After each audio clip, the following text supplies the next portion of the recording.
O ser humano mais famoso de toda a história foi um revolucionário judeu do primeiro século. O nome dele era Jesus. Os cristãos acreditam que Jesus foi crucificado, morto e que ao terceiro dia ressuscitou e subiu ao céu. Mas durante 2000 anos, sempre houve quem desafiasse a verdade dessa história bíblica. Alguns morreram por expressar essas dúvidas. De Jerusalém às aldeias do sul da França, da vastidão da distante Caxemira às exóticas Filipinas, nós vamos tentar solucionar esse mistério de 2000 anos de idade. Faremos uma jornada levados pela pergunta: Jesus realmente morreu na cruz? O corpo de Cristo.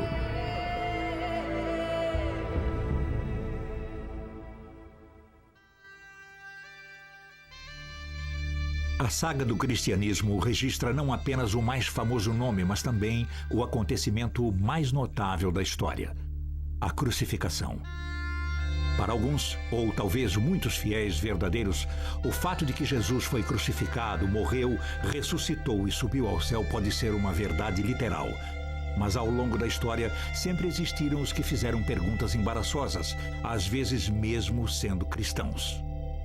Será que um homem morreria depois de apenas 6 horas da cruz? Estaria ele narcotizado? O que realmente aconteceu no sepulcro? E se Jesus não subiu ao céu, para onde ele foi? Para muitos cristãos, essas perguntas podem minar os próprios alicerces da cristandade, além de serem extremamente controversas. O ponto mais crítico da história, aquele em que todos os cristãos devem acreditar, é a ideia de que Jesus se ergueu dentre os mortos. A ressurreição. A ressurreição é, na verdade, a história básica no coração da cristandade, sem a qual não haveria um movimento. É possível ter cristianismo sem o parto da Virgem, mas ninguém deixa de contar uma história de ressurreição. Apesar dos melhores esforços da Igreja, a ressurreição de Jesus e sua posterior ascensão ao céu foram por 2000 anos um solo fértil para a heresia. Algumas pessoas sugerem que Jesus foi resgatado na cruz e escapou, indo levar uma existência secreta no sul da França.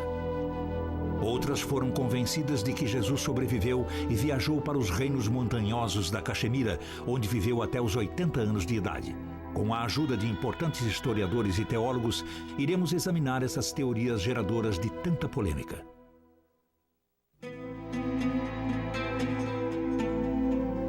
Para entender o que aconteceu com Jesus depois da crucificação, é preciso primeiro examinar fatos da vida dele. Mas o que é um fato histórico? Qual é a prova? Quase tudo o que atualmente achamos que sabemos a respeito de Jesus vem dos 4 evangelhos: Mateus, Marcos, Lucas e João. Mas Mateus e João foram os únicos evangelistas que integravam o grupo dos 12 discípulos, ou seja, os únicos que poderiam estar presentes aos eventos que descreveram. Aparentemente, os 4 evangelhos foram escritos entre 40 e 100 anos após a crucificação, o que, segundo a história romana, aconteceu por volta do ano 30 d.C. Mas apesar de nós conhecermos os evangelhos por esses 4 nomes, estudiosos modernos da Bíblia não têm certeza de quem realmente os escreveu. De início, todos esses evangelhos circularam anonimamente. Não havia nomes ligados a eles até cerca do ano 200. E o teólogo cristão que surgiu com a ideia de um Novo Testamento foi logo condenado como herege. Independentemente de quem tenha escrito os 4 evangelhos, a descrição da morte de Jesus está em todos eles.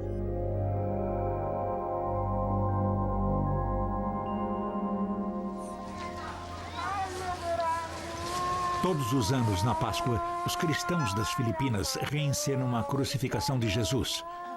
Os crucificados são voluntários. Agem dessa forma porque acreditam que isso irá ajudá-los a purgar seus pecados. Para os espectadores, é uma lembrança sangrenta do que aconteceu a Jesus 2000 anos atrás. Crucificação era a pena mais cruel e atroz que os romanos podiam impor. E era aplicada somente nos casos de traição e em escravos. Um nobre traidor normalmente era estrangulado. Mais simples, mais fácil e muito menos doloroso.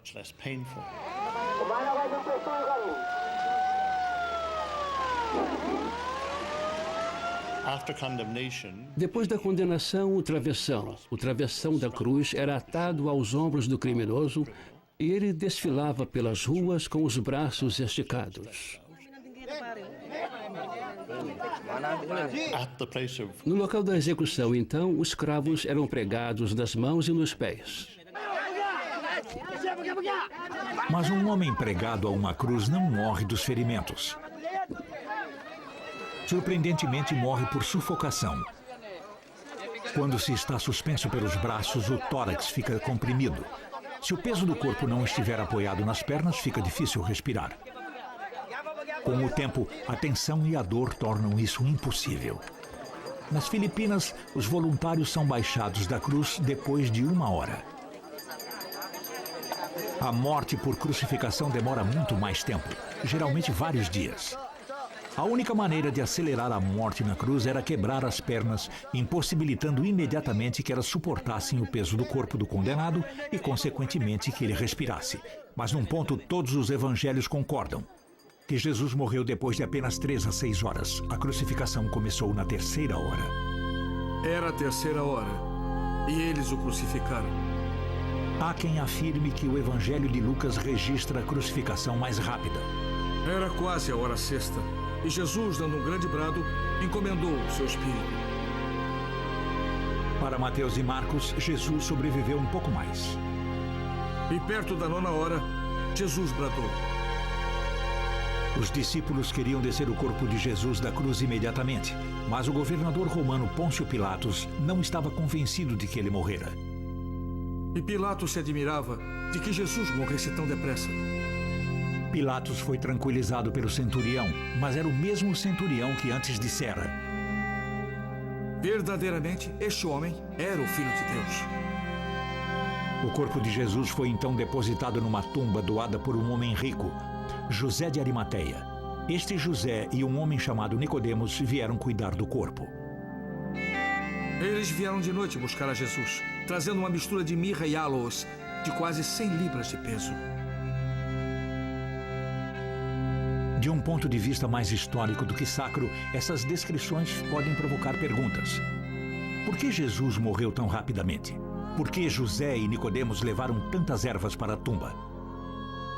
Diante disso, talvez não cause surpresa o fato de algumas pessoas terem tido a ousadia de perguntar se Pilatos estaria certo nas suas dúvidas quanto a Jesus ter efetivamente morrido na cruz.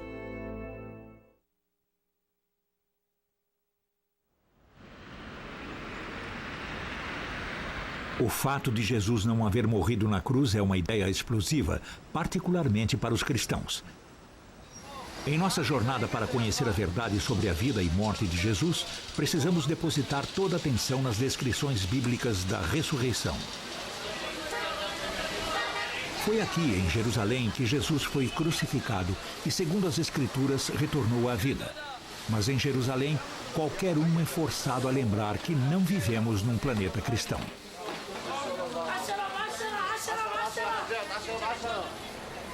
Centenas de milhões de judeus e muçulmanos podem aceitar que Jesus viveu e morreu na Palestina do 1º século, mas somente os cristãos acreditam que ele ressuscitou.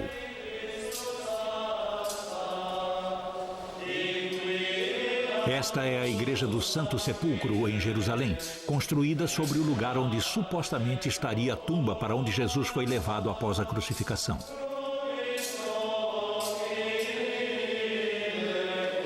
Este, segundo os cristãos devotos, é o lugar exato da ressurreição. E se existe uma pedra fundamental da fé cristã, ela é a ressurreição.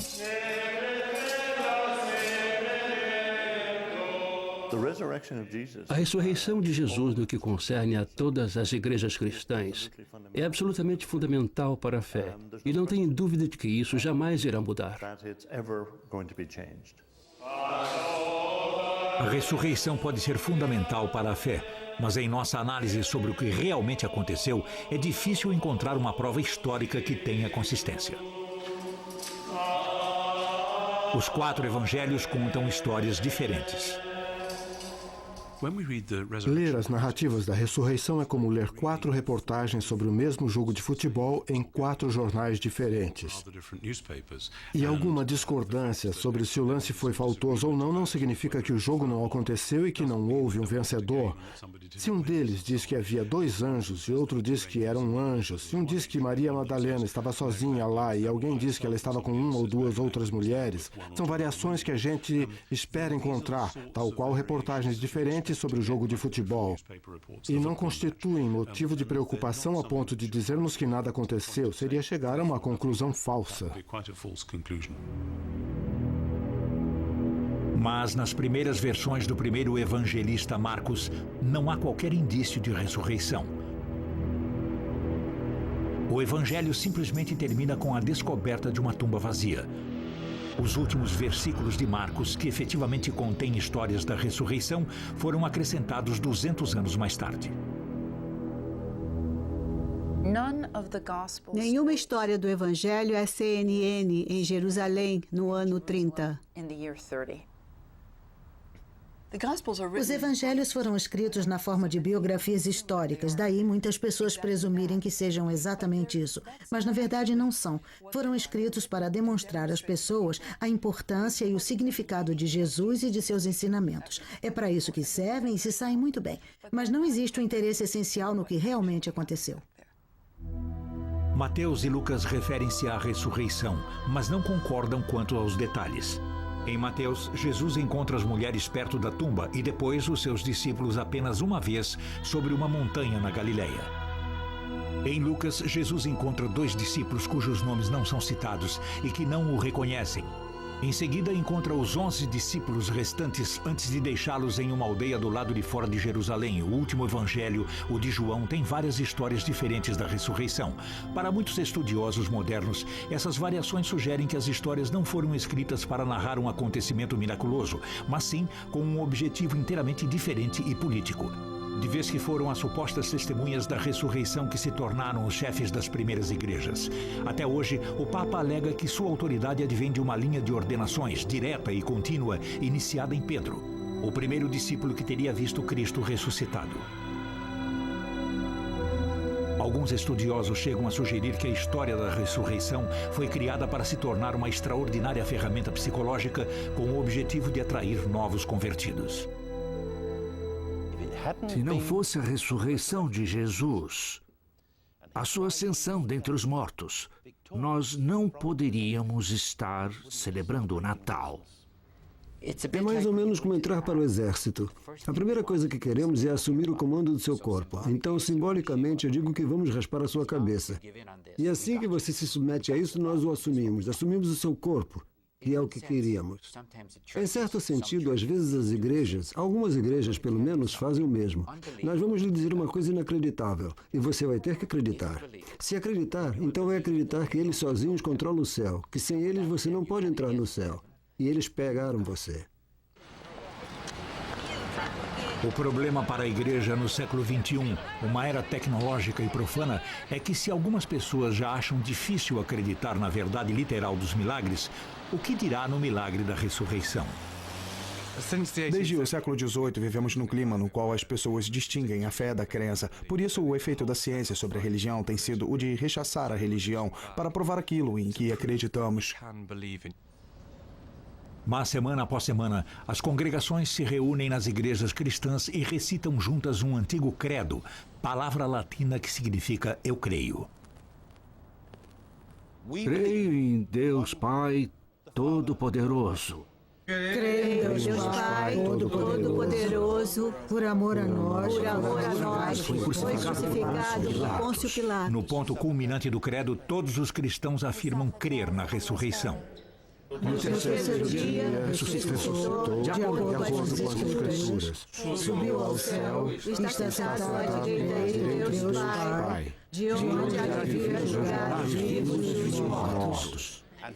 Mas apesar do que possa ser dito na igreja, muitos teólogos cristãos não mais consideram a ressurreição um fato histórico. E isso não tem sido apenas um problema do século XXI. Há 1000 anos, alguns cristãos devotos do sul da França também tinham uma visão não ortodoxa, herege. Nos séculos XI e XII, os cátaros, um grupo profundamente religioso, acreditavam que todas as coisas materiais eram obra do demônio. Viam Jesus como um anjo que, com certeza, não poderia ter sido fisicamente crucificado e, sem dúvida, não poderia ter ressuscitado como um corpo físico. Na verdade, foi como resposta à heresia dos cátaros que a Igreja criou a Inquisição. Em 1244, os últimos 200 cátaros foram arrebanhados e sacrificados em fogueiras como hereges. A Igreja sempre reagiu firmemente contra quem duvidasse da verdade da ressurreição, porque essa dúvida insinua que as descrições evangélicas extremamente literais e físicas da morte e ressurreição de Jesus são falácias. Mas existe uma história também originada na França e mais ou menos na mesma época dos cátaros, que sugere que outro grupo cristão teria feito uma descoberta capaz de revelar que a ressurreição não fora verdade. No século XIII, toda esta área era um reduto dos Cavaleiros do Templo, uma rígida ordem religiosa e militar de monges guerreiros. O historiador local Thierry Lecon passou os últimos 12 anos desvendando a história dos Cavaleiros do Templo nesta região. Os Templários vieram para esta região. Existem vestígios deles por toda a área. Ali no fundo, perto do castelo de Blanchefort, há ruínas de um antigo posto de comando templário.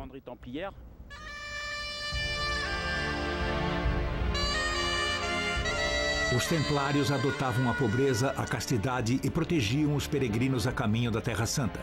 Mas seu objetivo principal era manter Jerusalém e os locais sagrados livres das forças islâmicas.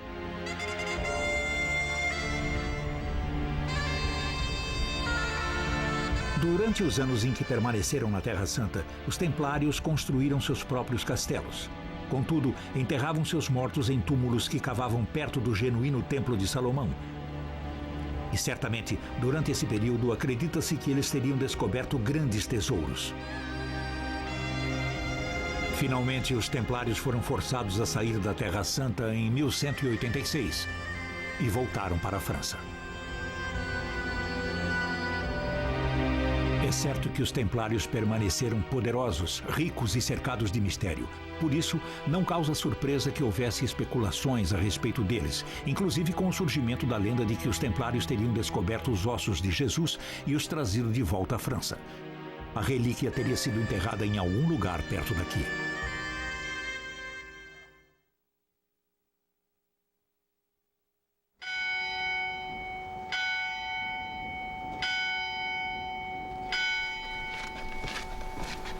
A lenda de que 1000 anos atrás os templários teriam encontrado uma urna contendo os ossos de Jesus levou estudiosos modernos até uma pequena igreja na aldeia de René-le-Château.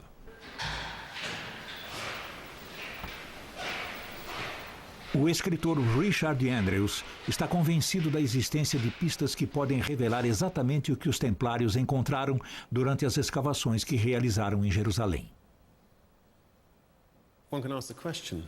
Pode-se perguntar, os templários encontraram despojos, uma urna com ossos que eles acharam que podiam ser de Jesus?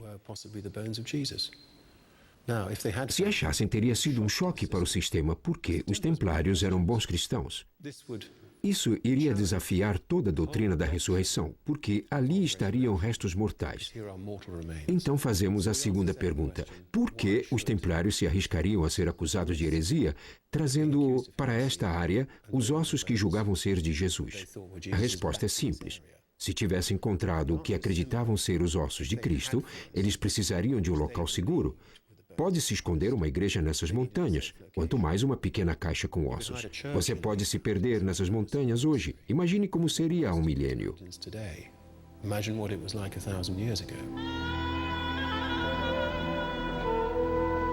No século XIX, um padre daqui chamado Bérenguer Saunier asseverou ter encontrado documentos antigos e, fossem quais fossem, o religioso certamente ficou muito rico depois. Richard Andrews encontrou pistas nesses pergaminhos utilizando geometria e transferindo símbolos de antigas pinturas para mapas igualmente antigos. Tudo isso na esperança de descobrir algum tesouro dos Templários. As pistas que encontramos apontam para um mapa na forma de um hexagrama, também conhecido como selo de Salomão. Mas é a estrela de Davi. Este mapa aponta um local específico. Nós sabemos que o padre Bérenguer Saunier se tornou fabulosamente rico, mas com certeza não foi por encontrar o que ele procurava. Podemos deduzir que talvez Saunier tenha recebido dinheiro de patrocinadores para procurar um local nesta área que pudesse ter recebido os ossos de Cristo. Seja o que for, de uma coisa temos certeza. O segredo para o qual Saunier estava dando pistas era herege.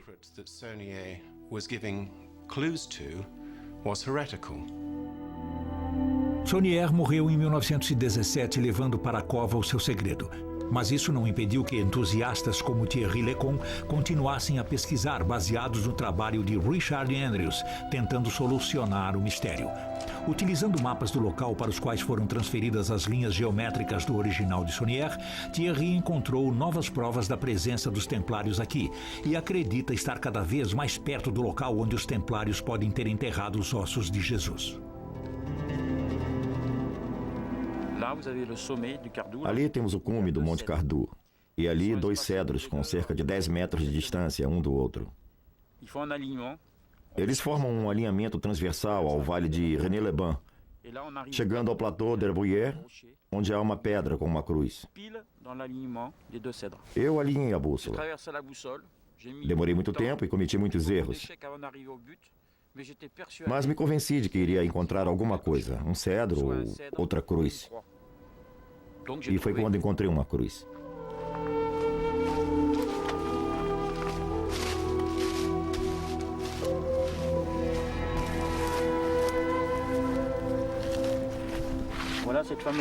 Aqui está a famosa cruz. Passei muito tempo bem perto dela, mas sem achar o lugar. Demorei 12 anos para encontrar esta cruz.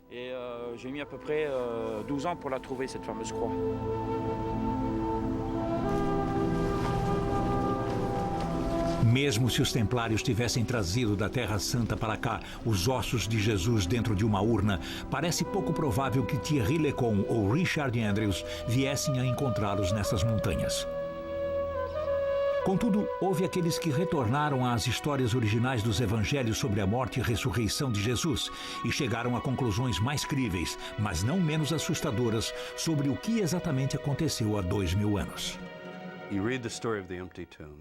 Você lê a história da tumba vazia, que na sexta-feira alguém foi morto e que no sábado saiu da tumba. Você pergunta o que pode ter acontecido. Ou Deus o ressuscitou, que é a afirmação cristã tradicional, ou o corpo foi levado por alguém. Roubaram o corpo. Mas existe outra possibilidade. Os evangelhos descrevem como, depois da ressurreição, Jesus comeu, bebeu e Tomé pôde tocar em seus ferimentos. Daí talvez não surpreenda que pessoas que procuraram explicações naturais para os milagres tenham sugerido que Jesus estava vivo, porque ele não morreu na cruz. Há muitas versões. Uma surgida há alguns anos no livro A Trama da Páscoa sugere que ele foi sedado na cruz e que foi retirado logo, podendo, portanto, ter sobrevivido. É uma possibilidade. Os discípulos realmente deram a Jesus algum tipo de substância numa esponja. Ensoparam no vinagre uma esponja e, atando-a a um isopor, lhe achegaram a boca. E Jesus morreu imediatamente após beber essa substância. Quando Jesus recebeu o vinagre, disse: "Está acabado." Mas, por estranho que pareça, não é preciso sugerir que Jesus tenha sido sedado ou drogado pelo que quer que estivesse na esponja para acreditar que ele pode ter sobrevivido. Há registros de pessoas que sobreviveram à crucificação. O historiador judeu Josephus escreveu que um de seus amigos sobreviveu à crucificação na Palestina no século I. Ele está viajando para uma aldeia chamada Tacoa, a fim de procurar terra para um acampamento romano. E nota que 3 amigos seus estão presos a cruzes. Então ele pede permissão para baixá-los de lá. Tito, o general romano, concorda. Os 3 homens são descidos imediatamente e medicados. 2 morreram, mas o terceiro sobreviveu. Portanto, é possível que Jesus tenha sobrevivido? Certamente. Sua crucificação foi executada apressadamente, talvez até demais. Quando se olha a história de Jesus e de como ele foi executado pelos romanos, vê-se que ele fica na cruz durante 6 horas. A presunção é de que ele está morto. Os soldados romanos examinam o corpo. Existem 2 outros crucificados, segundo conta o Evangelho. E as pernas deles são quebradas para acelerar a morte, porque o dia do Sabat está próximo. Quando chegam a Jesus, eles dizem, ele já está morto. Seu corpo está inerte, ele não respira. Então, eles preparam o corpo e o colocam numa tumba que presumivelmente é vedada. Sob o ponto de vista prático, ele está morto. A pergunta, porém, é: ele está clinicamente morto? Claro que a questão da morte clínica surge porque as ervas que José de Arimateia levou para dentro da tumba com o corpo de Jesus eram aloes, plantas usadas para curar, não para embalsamar. Nós temos histórias, tanto do mundo moderno quanto do antigo, onde as pessoas aparentam estar mortas e, para todos os efeitos práticos, estão mortas. Isto é, se elas não respondem ao mundo exterior. Mas aí elas realmente revivem ou retornam. É o que chamamos de ressuscitação, mas, se respeitar o idioma, seria ressurreição. A ideia de que Jesus possa ter sobrevivido à crucificação em vez de ter ressuscitado parece provocação. Mas todos os evangelhos dizem claramente que os discípulos viram Jesus como se ele estivesse vivo. Se Jesus sobreviveu, isso necessariamente não significa que a história da ressurreição foi uma mistificação ou uma falsidade intencional. No final do século XIX, o escritor inglês Samuel Butler, em seu livro sobre a ressurreição, expôs a teoria de que se Jesus na cruz entrou num coma induzido e depois voltou a si na tumba, então ele e seus discípulos teriam efetivamente achado que essa recuperação foi uma ressurreição milagrosa. Isso ainda tem grande credibilidade se visto à luz, por exemplo, de desenvolvimentos mais modernos. Veja as experiências da quase-morte nos Estados Unidos. Cerca de 13 milhões de pessoas afirmam que tiveram experiências da quase-morte, viram esta luz branca e acreditam em algum tipo de milagre. No século I não havia essa percepção científica, nem esses hospitais para salvá-las. O que aquelas pessoas pensavam faz sentido. Isso não as torna fraudulentas ou impostoras. Faz delas pessoas genuínas que julgavam haver testemunhado um milagre. Quaisquer que fossem as circunstâncias, se Jesus estava vivo, então ele e seus discípulos estavam diante de um sério problema. Se Jesus foi colocado na tumba e de algum modo reviveu, ele próprio certamente pensaria que aquilo foi um ato da graça de Deus. Eu estive às portas da morte e fui trazido de volta. Mas há uma questão prática, um problema político, na verdade. Os romanos basicamente fazem uma coisa com os Messias. Eles os crucificam.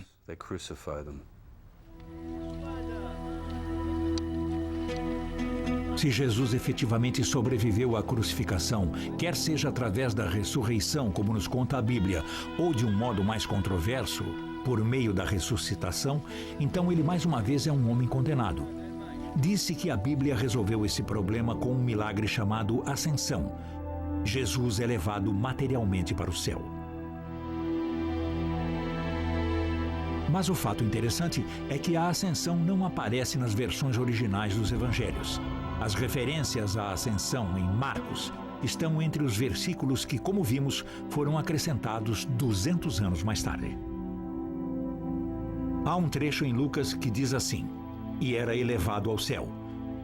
Mas, novamente, isso não aparece em todas as Bíblias. Na verdade, foi inserido apenas porque há uma referência à ascensão num livro mais recente da Bíblia, o Atos dos Apóstolos. Não há ascensão no Evangelho de Mateus, e o de João termina com estas palavras enigmáticas: Muitas outras coisas há ainda que fez Jesus, as quais, se escrevessem uma por uma, creio que nem no mundo todo poderiam caber os livros que delas se houvessem de escrever.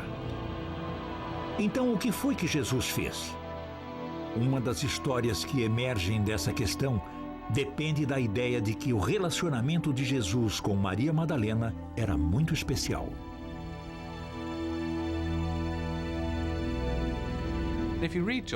Pelo Evangelho de João, a primeira pessoa que viu Cristo ressuscitado, o primeiro cristão foi Maria Madalena. Então eu acho que a igreja tenta pôr de lado a ideia de que Jesus tinha relacionamento com mulheres. É ridículo. Faz parte desse problema o fato de sempre dizerem, os que não são fiéis, que com relação a Jesus seria a sua divindade.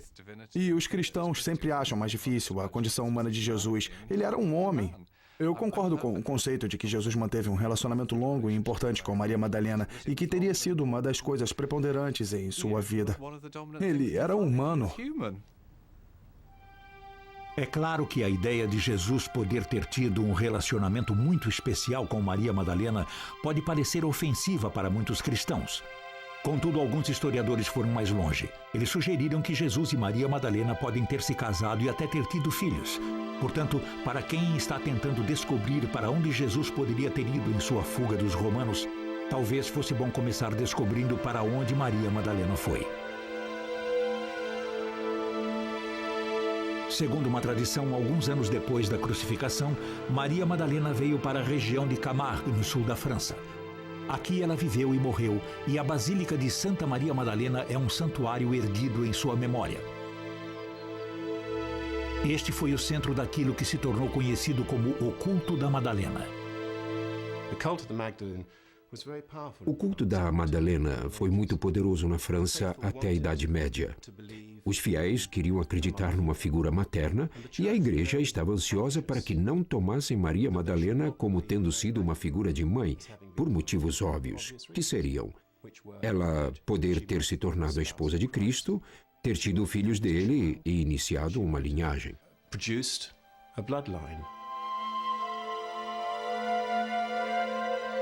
Uma lenda local descreve como Maria Madalena veio para cá com seu irmão Lázaro, sua irmã Marta e alguns companheiros. Se o relacionamento entre Jesus e Maria Madalena era tão estreito quanto sugerem algumas fontes, talvez entre aqueles companheiros houvesse um viajando incógnito, por medo de ser preso pelos romanos. O próprio Jesus. Jesus pode ter embarcado em Cesareia ou num dos portos menores da costa da Síria e partido para uma vida diferente. E pode muito bem ter chegado, como muitos acreditam, a esta parte da França e começado uma vida nova.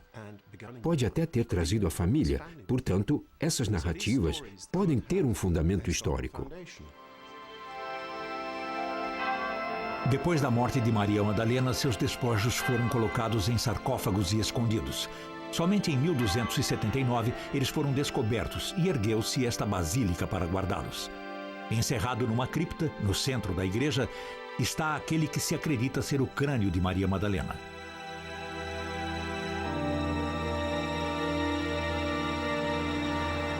A ideia de que Jesus foi para o sul da França pode parecer ilógica. Afinal, se alguma das histórias fosse verdadeira, é difícil acreditar que aqueles que originalmente escreveram os evangelhos teriam eliminado completamente toda e qualquer evidência referente ao fato. Se os fiéis soubessem que Jesus ainda vivia, é claro que teriam partilhado esse conhecimento e, com certeza, teriam esperado que, em alguma ocasião no futuro, ele pudesse voltar em segurança. A prova dessa esperança teria de estar em algum trecho do texto original. Os discípulos aguardavam a volta de Jesus. Eles esperavam o que se tornou conhecido como o segundo advento. E não iria ser necessariamente um retorno miraculoso. Definitivamente, Jesus foi embora. Qualquer que seja a visão da ressurreição, ressuscitamento ou milagre divino, no sentido tradicional da crença na ressurreição, ele vai embora e diz, eu vou embora. Os discípulos dizem, podemos ir, e ele diz, não, eu hei de retornar. Agora, o que é interessante é que se normalmente alguém diz que vai embora e vai voltar, a gente logo olha o relógio ou o calendário e pensa, tudo bem, ele disse que ia embora e que vai voltar. Entende-se isso naquele sentido habitual. You take it in that everyday sense. O conceito do segundo advento celeste de Jesus voltando no dia do juízo só surgiu depois de ficar claro que Jesus não havia retornado naquele sentido habitual. Mas, se Jesus decidiu sair da Palestina, a França não parece ser um destino provável. Afinal de contas, era uma colônia romana. Há quem diga que se Jesus sobreviveu à crucificação, sua prioridade teria sido sair do alcance dos romanos. Acho que Jesus teria de sair daquele território. E surge a pergunta, para onde ele iria? E se olharmos o mapa, a Palestina está no limite oriental do Império Romano.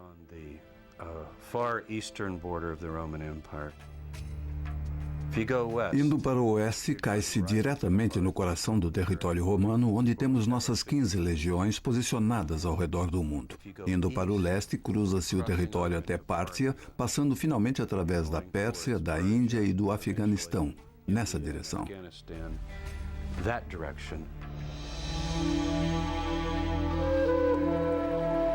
Mas além de querer evitar ser preso novamente, por que Jesus viajaria para o Oriente? E como ele chegaria até lá?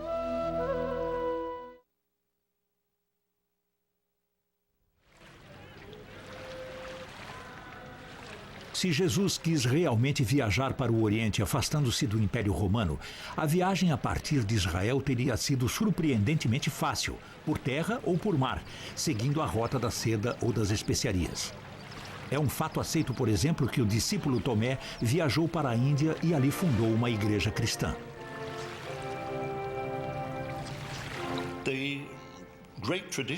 A grande tradição da igreja indiana é de que ela foi fundada pelo apóstolo Tomé. Viajar para a Índia não seria problema. Era só descer até Gaza e se juntar a uma caravana de especiarias que estivesse voltando. E depois do Iêmen, pegar um barco para a Índia. Teria sido muito simples, um procedimento fácil, feito regularmente. E há uma outra razão para Jesus ter sido tentado a ir para o Oriente. Mas para se entender isso, temos de retornar ao ano do seu nascimento. Todos conhecemos a história contida no Evangelho de Mateus, dos 3 reis magos vindos do Oriente, que seguiram a estrela e pessoalmente levaram presentes para o menino Jesus. O que talvez não reconheçamos imediatamente é a semelhança entre essa história e a tradição de uma religião que é 500 anos mais velha do que o cristianismo, o budismo.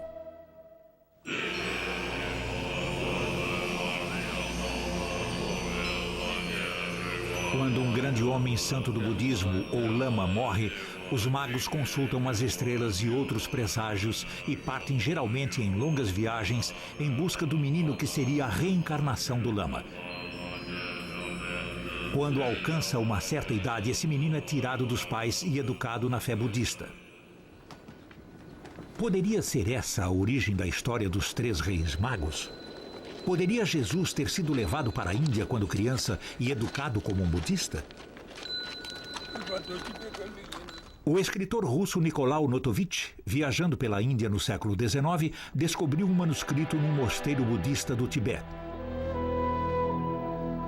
Em seu livro A Vida Desconhecida de Jesus Cristo, Notovitch traduz esse manuscrito que se refere a uma criança divina chamada Issa, nascida no século I, de uma família pobre em Israel.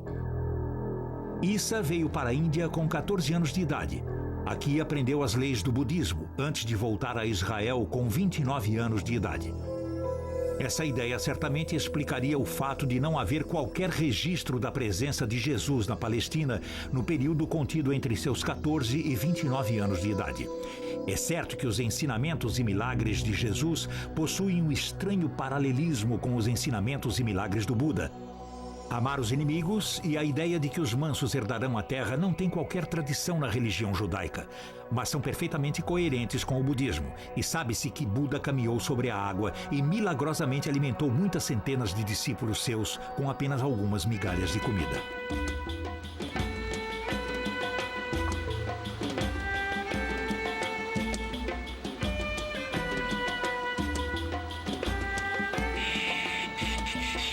Mas se Jesus viajou ou voltou para o Oriente, com certeza haveria lendas como as do sul da França para fundamentar tal ideia. E é claro que existem essas tradições. As pessoas aqui de Caxemira chamam sua própria tribo de Bene Israel e se dizem descendentes de tribos perdidas. Aqui correm histórias sobre Issa, um pregador do primeiro século, localmente conhecido como Yusafaf, que significa chefe dos que curam e que teria voltado a Caxemira quando estava com 30 anos. O sacerdócio de Yusafaf pode facilmente ser visto como a continuação do sacerdócio de Jesus.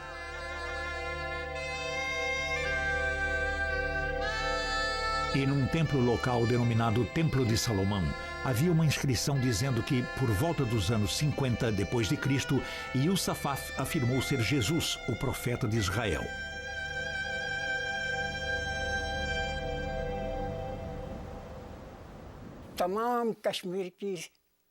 Livros sobre a história de Caxemira contam que Yusafaf veio de outro país.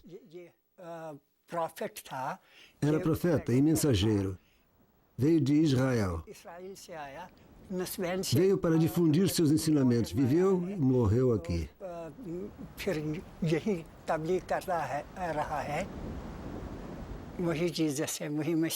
Ele é Jesus. Ele é Issa. O significado de Yusafaf é aquele que cura. Outro significado é o pastor, aquele que ensina os outros. E nossos livros de história confirmam que Issa era conhecido como Yusafaf, aqui em Caxemira. Yusafaf continuou a ensinar e a pregar em Caxemira até morrer por volta do ano 80 depois de Cristo. Foi enterrado em Srinagar.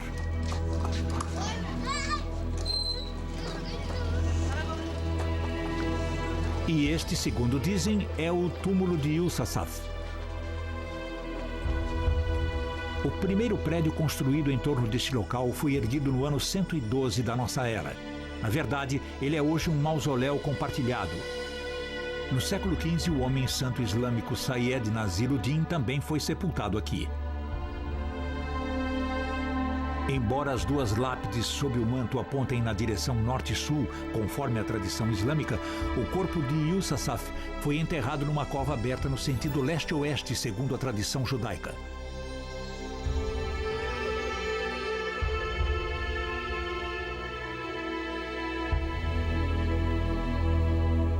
Perto do sarcófago estão gravadas duas pegadas.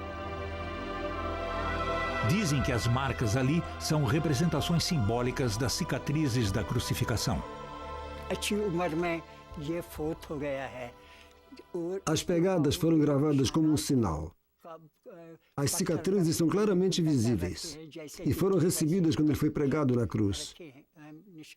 Elas mostram que essa é a mesma pessoa que veio de Israel e que viveu e morreu aqui. Não se encontram pegadas como essas em nenhum outro local na Caxemira. Nós não temos essa tradição. Na posição em que estão, bem atrás dos calcanhares, as cicatrizes não coincidem uma com a outra, mas ficariam alinhadas se um único cravo tivesse atravessado os dois pés, com o esquerdo colocado sobre o direito.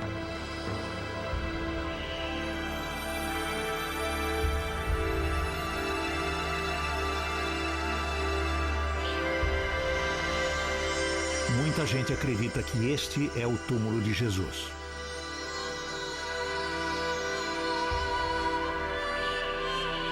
Se este é o túmulo de Jesus, então ele passou a maior parte da vida no reino montanhoso da Caxemira.